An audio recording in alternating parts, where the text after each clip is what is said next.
रंगीन शेर और सौतेली माँ। आभा और मीरा नाम की दो शेरनियां जंगल में रहा करती थी। मीरा राजा शेर की पत्नी थी। मीरा बहुत जल्द माँ बनने वाली थी। वो अपनी बहन को अपने पास बुला लेती है ताकि वो उसका ख्याल रख सके। जब राजा शेर की पत्नी मीरा को बच्चा होता है तो सभी लोग हैरान हो जाते हैं, क्योंकि उस बच्चे का रंग 3 रंगों में बटा हुआ था, लाल, सफेद और पीला। रानी बहुत हैरान रह जाती है। ये क्या? अब देखा तुमने, मेरा बच्चा अजीब रंग का हुआ है। मैं इसकी बहुत सेवा और ख्याल रखूंगी ताकि ये बहुत ताकतवर बने, नहीं तो हर कोई इस पर हमला करके इसे खाने की कोशिश करेगा। रानी मीरा उसका खूब ख्याल रखती है। उसे बहुत अच्छे से बाल पूछकर बड़ा करना चाहती है ताकि उसकी कोई भी कमी किसी को नजर न आए। राजा शेर अपने काम में हमेशा व्यस्त रहता था। उसका इन बातों पर जरा भी ध्यान नहीं था। लेकिन रानी की बहन बहुत चालाक थी। वो अपनी बहन को मारकर रानी बनना चाहती थी और पूरे जंगल पर राज करना चाहती थी। उसने एक चालाक भेड़िए के साथ मिलकर अपनी बहन को जंगल के कोने में तीर लगाकर मरवा दिया। अब बच्चा बिल्कुल अकेला हो चुका था। राजा शेर उसकी देखभाल अच्छे से नहीं कर पा रहे थे। ओहो, जब से मीरा गई है बच्चे को संभालना बहुत मुश्किल हो गया है। क्या करूं? तुम तो उसकी बहन हो, कोई उपाय बताओ। महाराज, आप बुरा न माने तो बच्चे का ख्याल मैं रख लेती हूँ। मैं इसे अपने बच्चे की तरह पालूंगी और मौसी भी तो माँ जैसी ही होती है। राजा के मन में एक और उपाय आता है। राजा उससे शादी कर लेता है और अब मौसी माँ बन जाती है। लेकिन वो बच्चे का जरा भी ख्याल नहीं रखती। वो सिर्फ अपने रानी होने पर घमंड करती है और पूरे जंगल में बहुत रौब से घूमती है। एक दिन भेड़िया कुछ मदद मांगने के लिए राजा के पास आता है। तब रानी कहती है, क्यों मुंह उठाकर चले आते हो यहाँ पर रोज रोज? जाओ यहाँ से, और कोई काम नहीं है क्या? भेड़िए को रानी के इस घमंड पर बहुत गुस्सा आता है। वो रानी की सारी बातें राजा को बता देता है। महाराज, ये जो इतने घमंड में कह रही हैं, ये गलत है। मैं आपके पास पहली बार आया हूँ और आपको बता देना चाहता हूँ महाराज, मैंने एक बहुत बड़ा पाप किया है। महारानी को मारने वाला और कोई नहीं, मैं था। लेकिन उसके पीछे ये मौसी है। इसी ने अपनी बहन को मारने के लिए मेरे साथ साजिश रची ताकि ये आपके साथ शादी कर सके और यहाँ की महारानी बन सके। राजा ये सारी बात सुनकर हैरान रह जाता है। बच्चा सहम जाता है और अपने पिता की गोद में चला जाता है। महाराज इस बात की सजा देते हैं और दोनों को मार डालते हैं।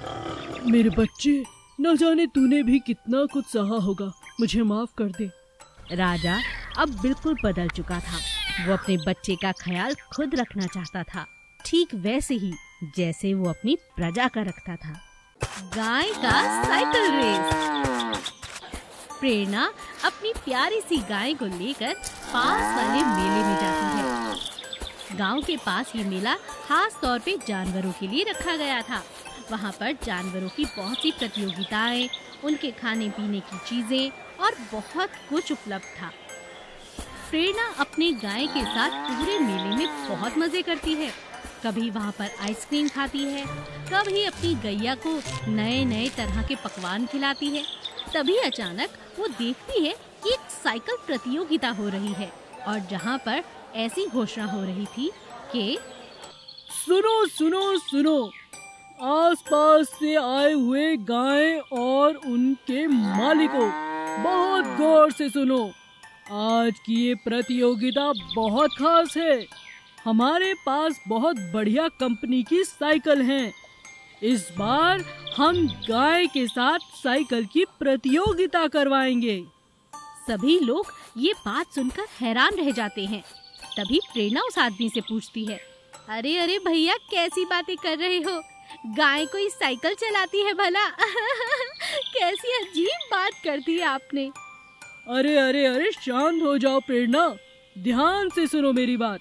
ये जितनी साइकिल हैं, गाय को अपने मुंह में रखकर वहाँ जो रस्सी बंधी है 1 कोस दूर तक भाग कर जाना होगा।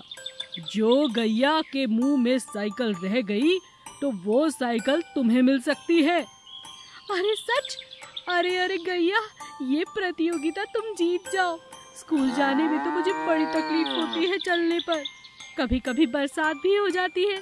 अगर साइकिल होगी तो समय पर स्कूल पहुंच जाऊंगी झट से। प्रेरणा बहुत खुश होती है।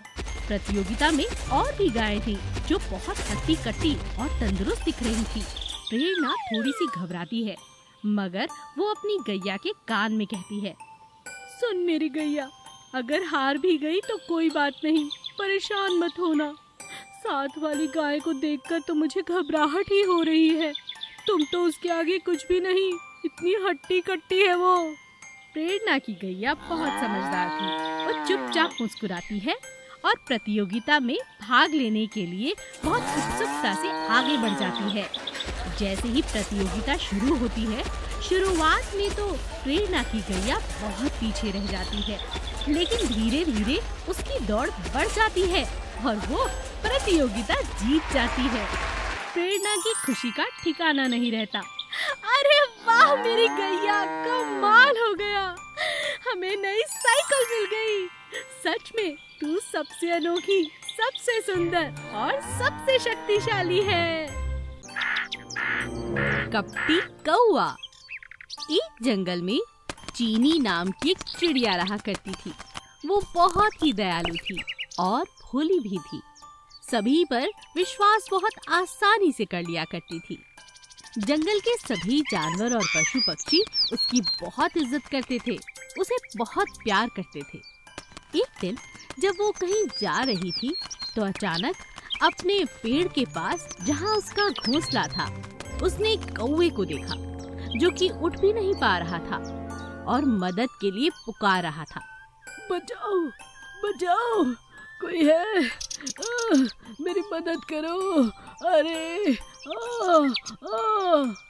चीनी चिड़िया ने जमीन पर पड़े कौवे की मदद की सोची और वो उसे उठाकर अपने पेड़ पर ले गई और कौवे से पूछा, कौवे भाई, क्या हुआ है तुम्हें? मैं पानी की तलाश में जा रहा था, लेकिन अचानक एक बाज ने मुझ पर हमला कर दिया और मैं ऊपर से नीचे गिर पड़ा। कौवे की बात सुनकर चिड़िया ने कहा, कोई बात नहीं कौवे भैया, ये लो पानी पियो। जब तक तुम चाहो यहाँ रह सकते हो, यहाँ आराम करो, ठीक होने के बाद जा सकते हो। चीनी की बात सुनकर कौवे ने कहा, मैं ठीक होते ही यहाँ से चला जाऊंगा। ठीक है। लेकिन चीनी यह नहीं जानती थी कि वो कौवा कितना कपटी है और उसके मन में क्या चल रहा है। कौवा मन ही मन खुश होकर सोचने लगता है, अरे वाह, कितनी मोटी चिड़िया है। बस थोड़ा ठीक हो जाऊं तो इसे मार कर खा जाऊंगा और इसके पेड़ पर ही हमेशा के लिए आराम से रहूंगा। इतना बढ़िया घर बना रखा है इसने। चीनी ने कौवे की खूब सेवा की और कुछ ही दिनों में वो बहुत जल्द ठीक भी हो गया। एक दिन जब वो दोनों मिलकर बाहर घूमने के लिए जा रहे थे, उन्हें रास्ते में चीनी का एक दोस्त भोलू बंदर मिल जाता है, जो कौवे को देखकर चीनी से कहता है, अरे अरे चीनी, जरा इधर आना, मेरी बात सुनो। क्या है? तुम्हें ये कपटी कौवा कहाँ से मिला? क्या तुम इसे जानते हो भोलू? हाँ हाँ, मैं इसे अच्छे से जानता हूँ। ये बहुत ही कपटी है। पिछले साल ही इसने मेरे पास के जंगल वाले पेड़ में एक कबूतर के अंडों को खा लिया था और जानती हो, उसे भी दोस्त बनाकर ही रहता था। ये बहुत कपटी है। अरे नहीं नहीं भोलू, ये तो बहुत अच्छा है। ठीक है, जैसी तुम्हारी मर्जी। चीनी और कौवा वहाँ से चले जाते हैं, लेकिन भोलू जानता था कि चीनी बहुत भोली है और उसकी दोस्त है, तो उसकी जान को खतरे में न डालते हुए वो उसका पीछा करता है। तभी अचानक एक बाजरे के खेत के पास आकर कौवा चीनी से कहता है, अरे देखो देखो, कितना बढ़िया बाजरा है, चलो मिलकर खाते हैं। चीनी जैसे ही बाजरे के खेत में घुसकर बाजरा खाने लगती है, कौवा अचानक उस पर हमला कर देता है। कोई है, बचाओ। अब मैं तुझे खा जाऊंगा। लेकिन तभी अचानक भोलू बंदर वहाँ आता है और एक झपट्टे में उसे मारकर अपनी दोस्त चीनी को बचा लेता है। चीनी अपने दोस्त का शुक्रिया अदा करती है और कहती है, शुक्रिया भोलू बंदर, अगर तुम ना आते तो आज मेरी जान जाना निश्चित था। मैंने तुम पर विश्वास नहीं किया, मुझे माफ कर दो। कोई बात नहीं, मैं समझ सकता हूँ, तुम हो ही बहुत भोली। और इस तरह दोनों अपने जंगल में वापस लौट जाते हैं और खुशी खुशी रहने लगते हैं।